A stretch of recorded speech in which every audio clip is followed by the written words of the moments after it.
We've seen some people opt to split up, but we've also seen a number of, COVID marriages and engagements. They say 1 in 4 relationships are starting off from some form of digital connection. They're chock full of zinc, which is amazing, like I said, for the testosterone, which is very, very good for your libido. So it's amazing how exercise can just change the perspective that you take on the world. From the Zoomerplex in historic Liberty Village, the Zoomer with Marissa Lennox. Welcome to the Zoomer. I'm Marissa Lennox. How's your love life going? It's no secret that COVID has made nearly everything more difficult, and romance is no exception. On today's show, the best ways to keep your relationship going strong in the midst of a global pandemic, from igniting romance in the kitchen to adding some spice to the bedroom. And for all the single ladies and men, what does pandemic dating even look like? But before we dive in, let's tee up the topic. COVID lockdowns have had a funneling effect on relationships. Some strong ties were reinforced, while others came under severe strain, some to a breaking point. Here in Canada, divorce lawyers say they've seen an increase in phone call traffic, with one firm reporting upwards of 40% during COVID. And according to a new international survey, 15% of Americans say their relationship ended due to COVID, while 12% report a strain on the union. On the other hand, 14% say their relationship became stronger, while another 37% report the virus had no impact. Dating apps have seen the length of user conversations and number of messages soar since lockdown orders went into effect, while nearly 50% of single adults say dating is harder than ever before. All right, Dr. Jess, let me start with you. Love during the pandemic. What have we learned? I think we've really learned to prioritize our values and take stock of what really matters. When you're faced with this constant reminder of life and death, it can help to clarify, what really matters. And this is really investing more heavily in our relationships, all the relationships that matter, not just romantic love, but love of our friends and children and neighbors and other people who matter. And I also think it's really taught us to have more meaningful conversations and express a wider range of emotions. People are talking about feeling nervous and anxious and fearful and unsure and even hopeless. And of course, those things aren't sexy, but they do lead to more intimate connections, which is a good thing in the long run. On the other hand, we've also seen sort of a rise in breakups and divorces. What is it about a pandemic that can also lead to that, Dr. Jess? Well, we're no longer able to escape and hide between, taking our kids or taking our grandkids or doing other things. We are forced to look that person that we're living with in the eye and say, is this something I want to continue to invest in? So yes, we've seen some people opt to split up, but we've also seen a number of, COVID marriages and engagements. So I like to, think that I'm an optimist, and hopefully the scales are tipped in favor of happier relationships. Definitely better to look at the positive side of all of this. Carmelia, how has COVID affected the dating world?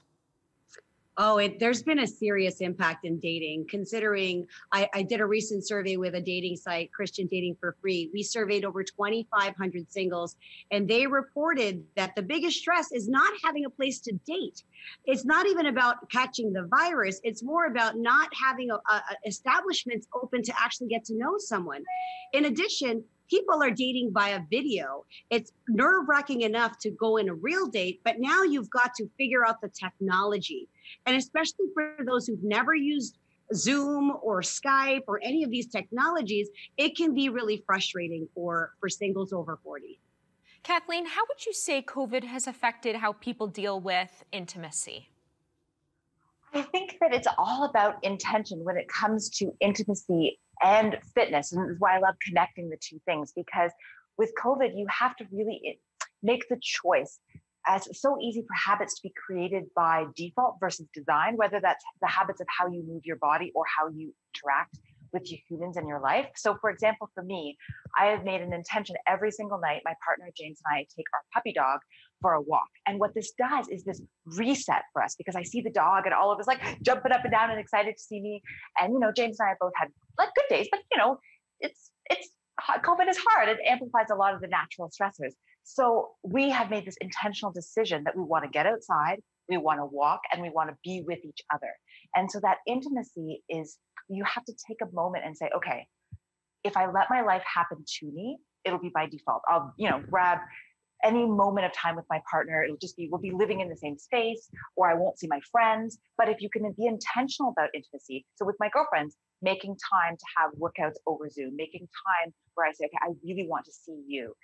Because otherwise life just passes you by. There's so many friends that I would see happenstance at parties. So now I have to actually email them and say, I really miss you. Can we have a discussion?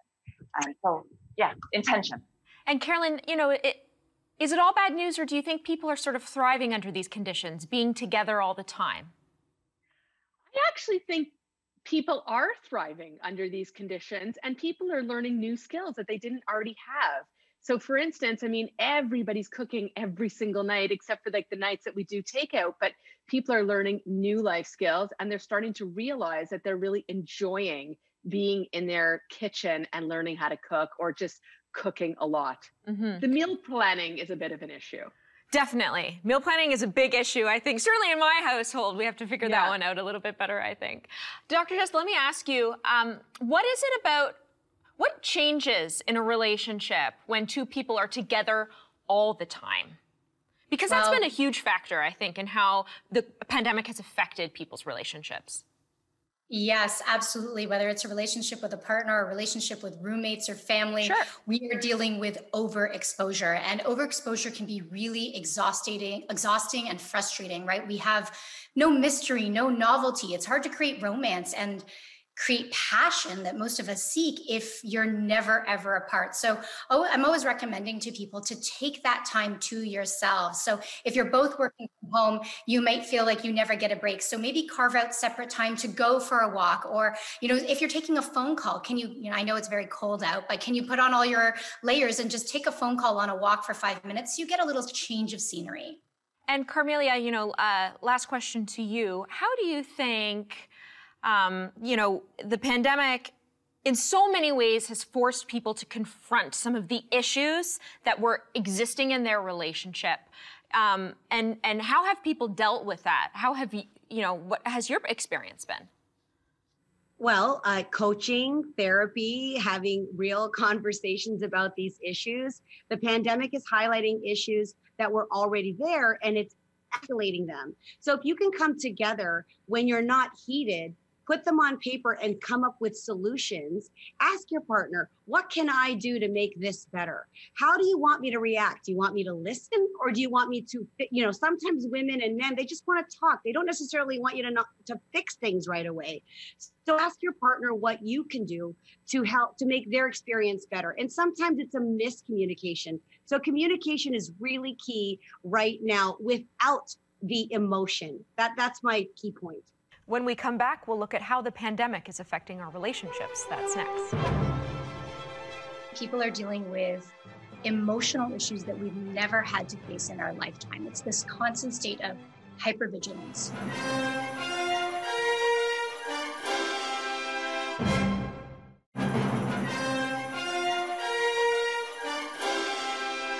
Welcome back. There have been numerous anecdotal reports of relationships taking a nosedive during this pandemic, and breakups and divorces skyrocketing as couples feel the strain of being stuck at home and together more than ever before. Dr. Jess, I'm so glad you're here because, this has been a real issue in the pandemic. And I know in the earlier segment, we want to look at the silver lining of all of this, but we also can't ignore the fact that there have been some relationships that have been strained more this year, I think, than previous years. The pandemic has taken a toll on marriages and on relationships. What have you seen? What I see is that people are dealing with emotional issues that we've never had to face in our lifetime. It's this constant state of hypervigilance, high levels of stress, exhaustion, overexposure, which we spoke to, and increased anxiety. And all of these elements have really adversely affected things like our sex drive, but also the patience we have for our partner, right? Stress enacts this fight or flight response in our body. And we have these elevated levels of cortisol, which tire us out. And so we come to our relationship already feeling frustrated. So I'm really recommending to people that they start their day with 60 seconds of just grounding and connection. Try starting your day by resting your head on your partner's chest for 60 seconds and just listening to their heartbeat, and see if that helps to induce some grounding, some presence, some mindfulness, and even gratitude for the fact that they're there. Well, and how about sex? I mean, how has sex been affected by COVID? Inevitably, stress will take a toll on that aspect of your life too.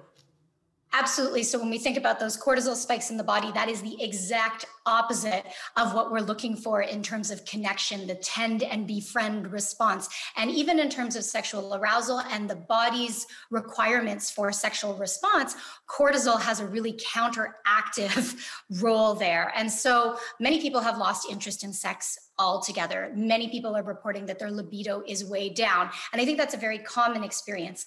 However, it's not a universal experience. Interestingly, some people respond to stress by losing all interest in sex, and some people respond to stress by actually having an invigorated desire for sex because they see stress as a source of, or sex as a source of stress relief. Really? And this is where it becomes sort of problematic when one partner has lost it and the other person is like, but I'm stressed, so I need it. And that's where we have to start talking about our needs and our boundaries with really good specificity. And where does a couple start when they need to go through that conversation?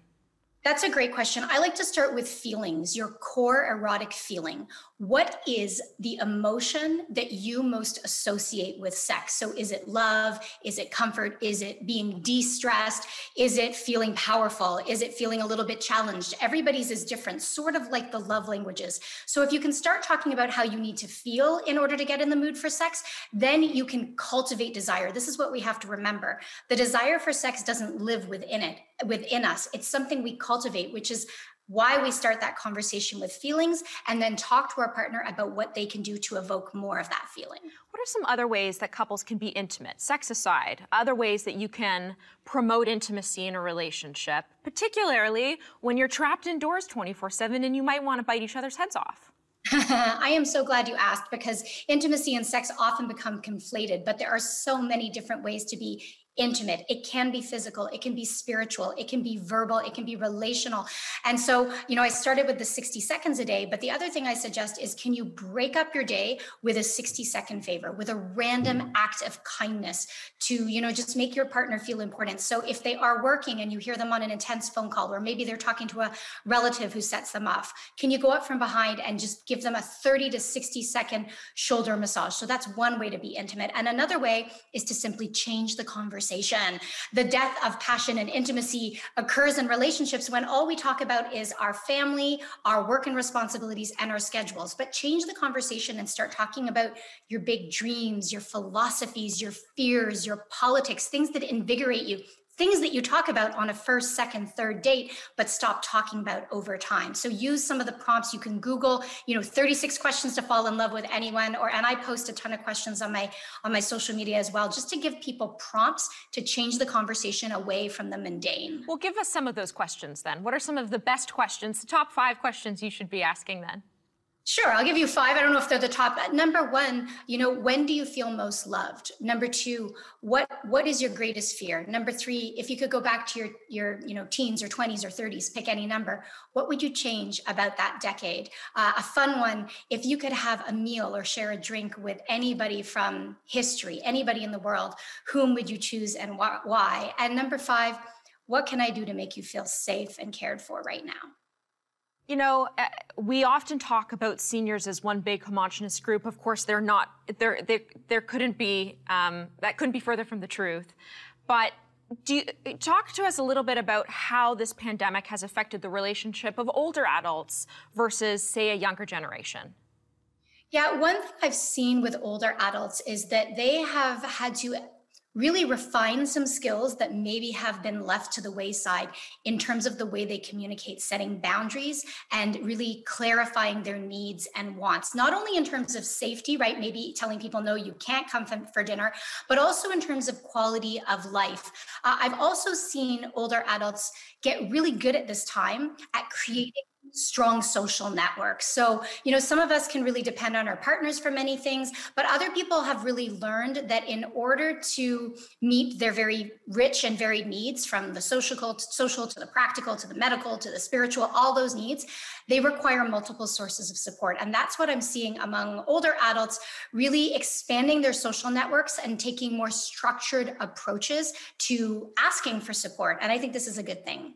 And finally, what will be the long-term effects of COVID on relationships? Or when the world reopens, will we revert back to things as normal? I certainly hope not. I hope that this new trend of talking about our feelings in a more intimate and meaningful and honest and vulnerable way will remain. I hope that we're not going to be afraid to reach out and ask for help as we have started to do now. So I hope that we continue these skills that we've developed during a very difficult time. All right, Dr. Jess, thank you for your time. When we come back, how to date in a distanced world. That's next. They say 1 in 4 relationships are starting off from some form of digital connection.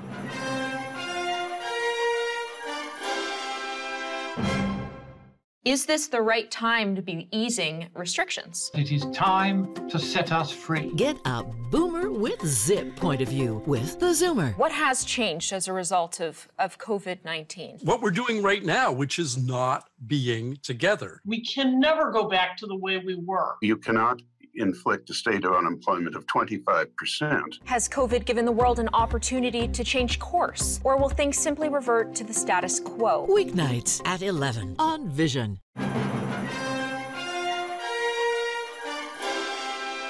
Welcome back. Quarantine and physical distancing measures may not have stopped people from dating, but the process looks a little different today than before the pandemic. Carmelia Ray joins me now to discuss dating in the age of COVID. Carmelia, thanks for being here. My pleasure.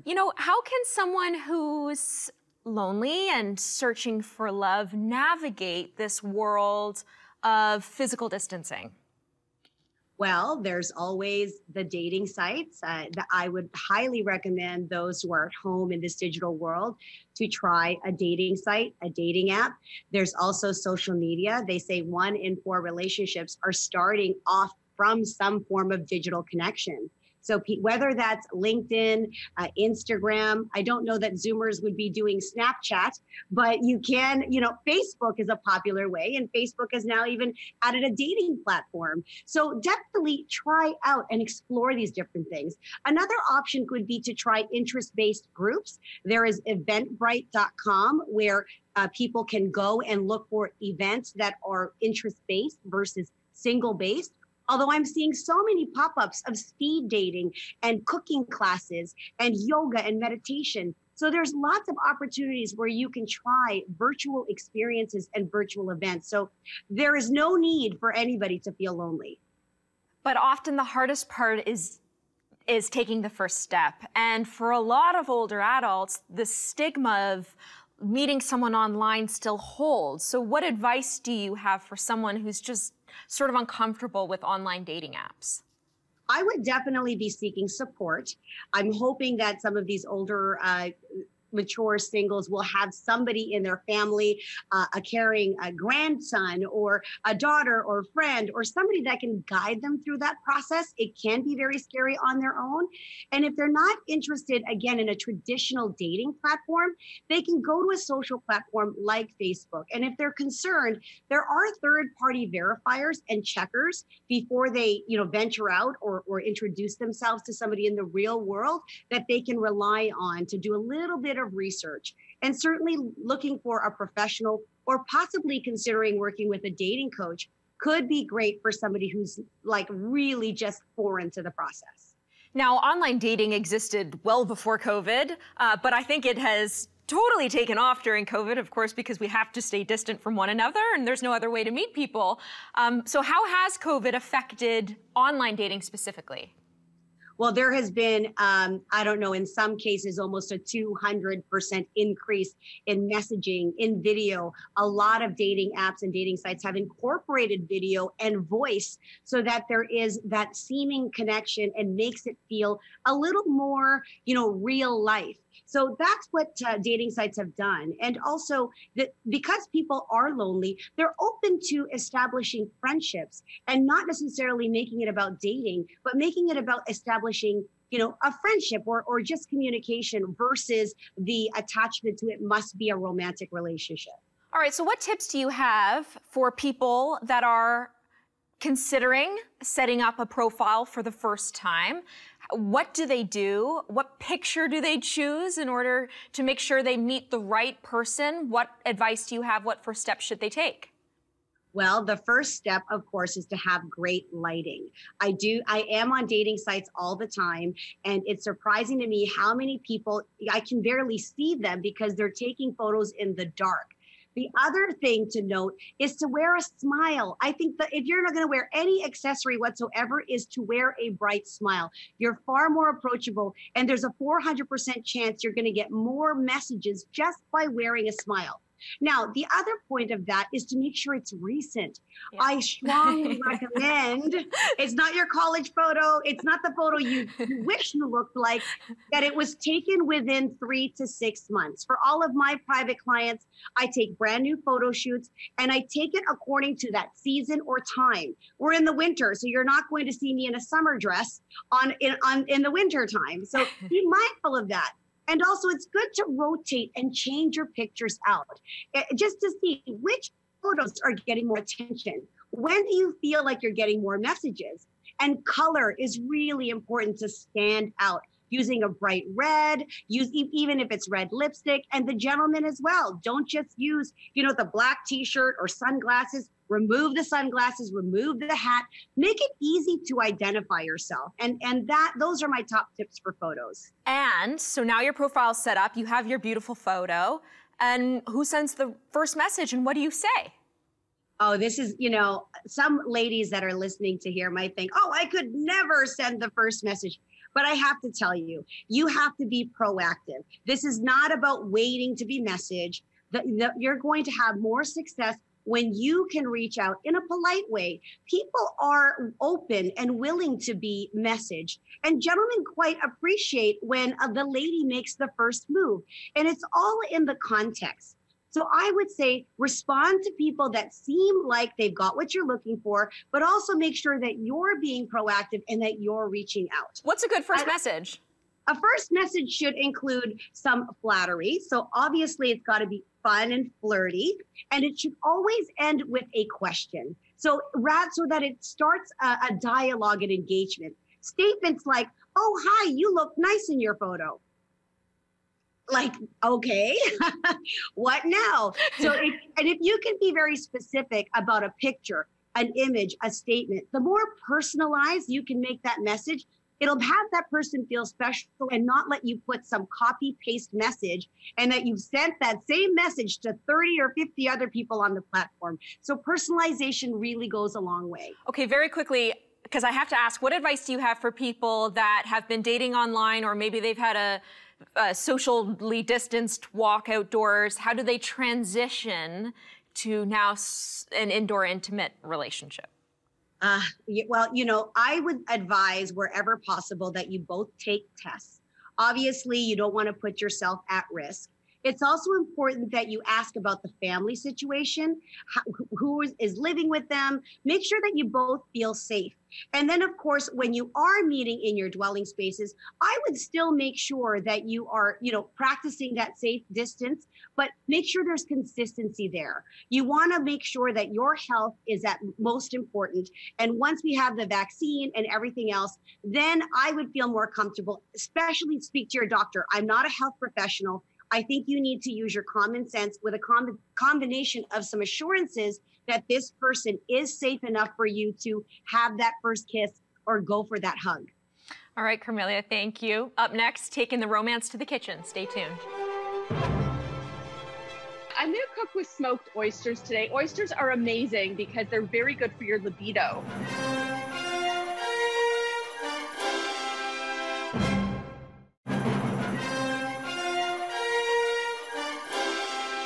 Welcome back. If you've been holed up with your partner 24/7 for the last year, your relationship may be sorely in need of attention. One of the best ways to reboot your romance and reignite that spark is to take it to the kitchen. Carolyn Tanner-Cohen joins me now with the perfect meal to put you in the mood. Carolyn, great to see you. Hi, how are you? Thanks good. For having me. You know, it's been said Cupid doesn't always use an arrow. Sometimes he uses a fork. What do you think? I love it. Actually, what Carmelia was saying earlier about having a date or getting your first date out. And if you want to do it virtually, you could take a virtual cooking class. So it's a fabulous way. And if you are intimate at home with your partner and it's getting a little bit boring and you want to toss it up a little bit, listening to Dr. Jess about changing things, it's a great idea to get into the kitchen together and talk about something different. So what do you propose for our audience then, looking to spice things up? Well, I'm gonna cook with oysters today. I'm gonna cook with smoked oysters today. Oysters are amazing because they're very good for your libido. They're full of zinc, and so what that does, it's great for testosterone function. And as women and men, we need testosterone to increase our libido. So here we go. We're gonna make a great recipe for pasta with smoked oysters. And it's difficult to get fresh oysters right now, and you got to go to the grocery store. So I'm using these little canned oysters. Remember these? Yes, okay. But do they taste as good? I think they're fabulous. They're smoked. Got it. You open up 2 cans, you boil up about a half a bag of pasta, which is a perfect amount for 2 healthy portions. You're putting some olive oil into a fry pan, and then we're going to put some garlic in the fry pan. So I'm just mincing up my garlic here. Got to be careful. I'm on the microplane, so you don't want to kill your fingers here. I have drained my oysters. So here they are, drained, and I've left most of their oil that they come with. So here's the garlic right in here. I'm going to put the garlic inside the hot oil so that my fry pan is on heat here. Yep. Not too much heat, so like a medium heat. And I like a little bit of spice. So I have some chili flakes as well. We're going to toss that up until the garlic starts to get aromatic. So you don't want to burn your garlic. So you want to make sure that you have the next ingredient ready, which are the oysters and some of the oil. So I have olive oil in here, but I also have some of the oyster oil. So I smell the garlic. As soon as you smell the garlic, that's when you want to put the oysters in. Perfect. So the oysters are going in. You're going to give those a little toss. Okay. So get them cooked a bit. And then I have my pasta ready, but it's very important that you remember when you're cooking your pasta to save pasta water. So when you salt the water for pasta, you want to salt it heavily. Like I'm talking like a handful. The pasta water should sort of taste like your tears or like the ocean. Or the ocean, yeah. A lot of salt. So here I have saved pasta water. This was from the pasta water. Before you drain the pasta, there's the pasta water. Okay. And then when the oysters are nice and warm and everything has come together, I'm going to dump my pasta in there. So the pasta goes in. I have cooked the pasta so that it's al dente. So, the bag said 10 minutes. So I did about 8 minutes. Okay? Got it. And I'm just going to raise my heat up a little bit because once the pasta goes in, you want to have the heat pretty high. And then you're going to add the pasta water slowly because you need to finish cooking the pasta. So here I've tossed the linguine in there. How much pasta water do you have there? About a cup? I have a cup, but I'm not going to use a cup. You can't save it after you've drained it, right? So just save a cup or so of pasta water, depending on how much pasta you have. This is only about half a bag of linguine. Okay. So I'm going to toss it around. And I know that the pasta is very al dente. So I've got to cook it at least 2 more minutes in here using some of the water. And that'll make these pasta very, very creamy at the same time. And it's great to get you and your honey in the kitchen together, and you could do this activity. And that's where you start building intimacy. If it's always one person doing the cooking, it sort of feels like a chore. But if both of you, I was just going to ask, how important is it that we cook together versus one person constantly cooking for the other? But it's very important that you cook together. There's a lot of resentment that goes in to when there's always one person doing all the cooking and all the menu planning. So even if you sort of at the beginning of the week go online, you can look at recipes. You go on my website, deliciousdish.ca, and find recipes, and you plan your meals. You could shop together online, and then you get in the kitchen, twice or 3 times a week together. Choose a couple foods that are aphrodisiacs and get in the kitchen and start to cook. Okay, back to the pasta. So I'm going to continuously toss, and I am also going to add, using the same microplane, the zest of a lemon. or half of a lemon, depending on if you like it zesty or not, or lemony. So that's going to give it a ton of flavor without the sharpness of lemon juice. But we are going to add a bit of lemon juice as well. Okay, so there's my lemon zest. And then I have about a tablespoon or so of freshly squeezed lemon. So you always zest your lemon and then juice it, obviously. And so then we're going to have a bit of lemon juice, and then we're going to continue to toss it and make sure that the pasta is cooked. And you're only adding a bit of pasta water at a time. So like a tablespoon or so, and you might end up using half a cup of pasta water.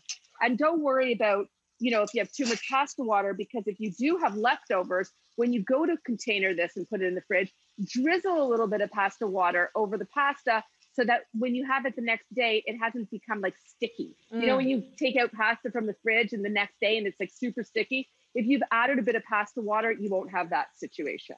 Well, so now let me show you.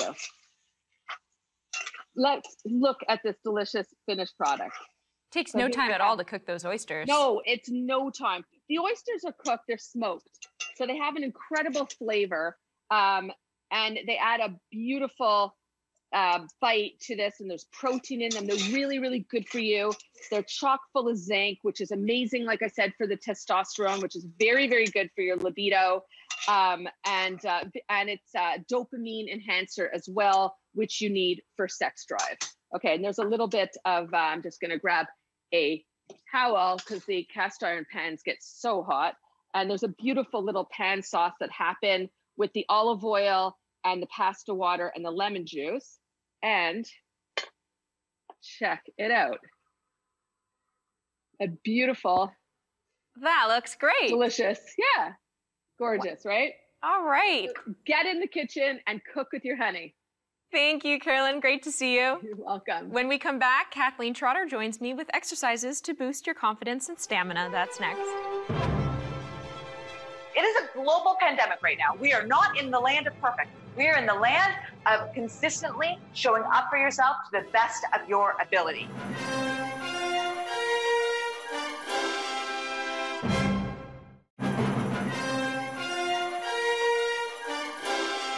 Welcome back. Not only does exercise have a lot of health benefits, it can also enhance your relationship.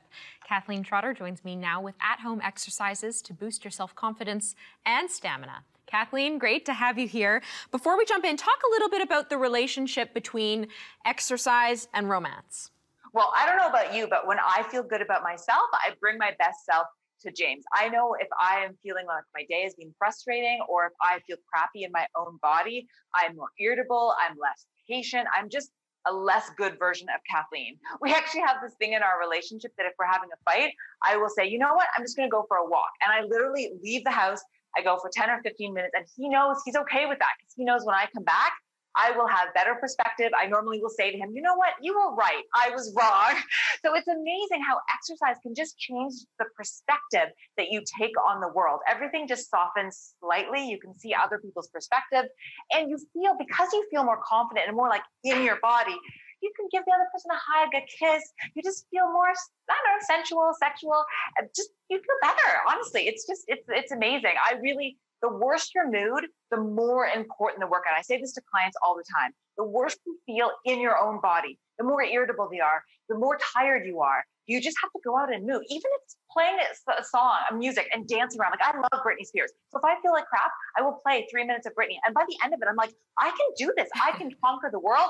I can conquer COVID. I can, be a good partner to James. So it is amazing, the power of exercise.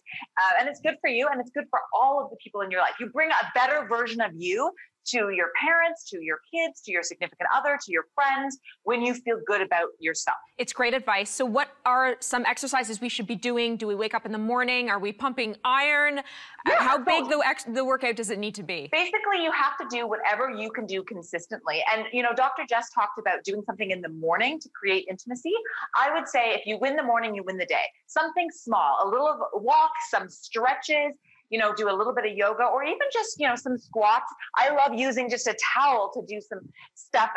Honestly, something is always better than nothing, and small bouts of movement really make a big difference. If you do a couple minutes in the morning, you snack stuff throughout the day. So you're sitting at your desk, you're feeling all like, oh, I'm so rounded over. So then you take a towel, you pull over, right? Like you don't need fancy equipment, but you do need consistent little bouts of snacks. Because one of the things that COVID has done is it's changed. You know, you don't have to walk to the subway to get to work. You're not doing these little bits of things throughout the day. So your body, it's crying for movement. It's like, move. So, stop this sitting in front of Zoom. So walk us through a mini routine, if you will, something that we could do every day. I like it. So you're at the desk, your alarm goes off because you have to create a system that says you need to move, right? Yep. You get up and you lift and you just do a little bit of rotation, which is great if you've been sitting. You could close your eyes and it's like really increases the wobble factor, which really increases the core. So you could do that, about 10 of those on each side. Feels so good. And then you could even just do a squat and lifting your arms up, which again, you can see I'm wobbling a bit, which engages my core, opens up my chest. Anything you can do to sort of de-acidify your body is great. Couple lunges, it's a really good idea. Again, any rotation is really good for your upper back if you've been sitting. So even just those 3 exercises, that's like, 3 minutes and you feel so much better. You get your glutes working, you get your core working, you get your upper back. And if you have something like a band, you could do all of those same moves with a little bit of extra, but you don't need to have anything, right? Just a towel. Everybody has a towel. I'm really, really in favor of making it less complicated because it's about consistency and it's about having those little bits, and you could even do it with your partner. So gamify your fitness. You say to your partner, okay, we're going to track our number of steps, and whoever gets to, 10,000 steps averaging over the week gets to pick family movie night. Right? Or anything. You could track how many push-ups you could do. You could track how many squats you could do. Anything. I have an Apple Watch. So every time James does a workout, I get a little indication that says, James has worked out. And I'm like, oh, that's awesome. It makes me feel connected to him. If you don't have a partner, do it with a friend. Track on your Fitbit, right? It's a way. Moving is a way to feel connected to yourself as well as the people in your life. And listen, we all need that in COVID. We need to move. We need to feel connected. We need to feel like we're bringing our best self and that we're controlling what we can control, because so much of COVID is out of our control, but we can control if we move. We can control if we get up from our desk once an hour and march, right? It does not have to be complicated. You can do core, no equipment, standing crunch, right? You don't even have to get down on the ground. You don't have to get down on a mat. You don't need any fancy equipment. If you have equipment, great, but you can do standing like a press, get your core, and then open. So this is a standing dead bug. A dead bug is a very traditional core exercise on your back. You don't have to get down on your back. You can do all of this standing. You could do obliques standing, right? I'm working my core. So as my mother used to say to me as a kid, she used to say, Kathleen, life is about finding solutions. And if you can't find a solution, you got to create a solution. So I just gave you 3, a towel, a band, and your own body weight. And you will feel better. I promise you. And I like the band because it adds a little bit of resistance. Now, I notice a lot of what you're doing has to do with balance and posture. Why would that improve stamina? Well, so balance and posture, because if you're sitting a lot, you're rounded over, right? And that has a lot to do with breathing and being able to take a breath in, which really drastically impacts your cardiovascular fitness if you can run, if you can bike, but it also just makes you feel better about yourself. Like, I don't know about you, but if I'm sort of just like rounding like this, I kind of feel crappy. You walk into the room and you know, after a long day at work, if you want to create some intimacy, the last thing you need to be doing is like, you're like this, right? You got to come in, you're like, I'm proud, I'm tall, I'm strong. So it has to do with, posture has to do with how you feel. It has to do with how you breathe. And then that balance and core really impacts the posture, because if you're sort of out of balance, then every time you walk, you kind of have to look at where you're going. And then you can't have that good posture. So even if you do a bunch of upper back strengthening work, if you don't have the balance, it's called proprioception.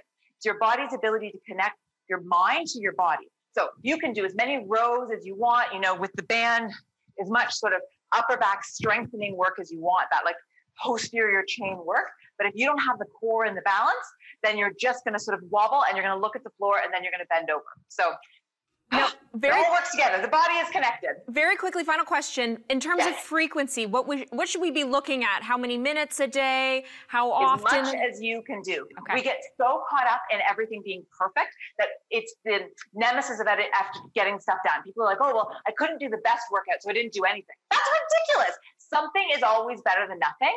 And you have to standardize the habit of showing up for yourself. And then you can always optimize, right? Like once you're in the habit of moving, once you're in the habit of saying to your partner, let's go for a walk, let's do a little bit of dancing. Once you're in the habit of tracking your motion and gamifying your fitness a bit with your partner, you can always optimize. But don't wait until it's perfect to start. It's not going to be perfect. It is a global pandemic right now. We are not in the land of perfect. We are in the land of consistently showing up for yourself to the best of your ability. It's great advice. Great to see you. Thanks so much. When we come back, final thoughts from our panelists.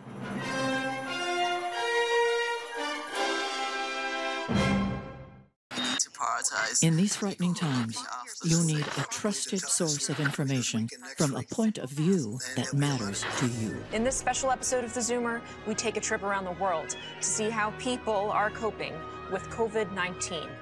We're learning about the coronavirus on an hour-to-hour basis. Each day, things are pulled back in terms of what we can and can't do. theZoomer is here to give you crucial news and information from a Zoomer perspective.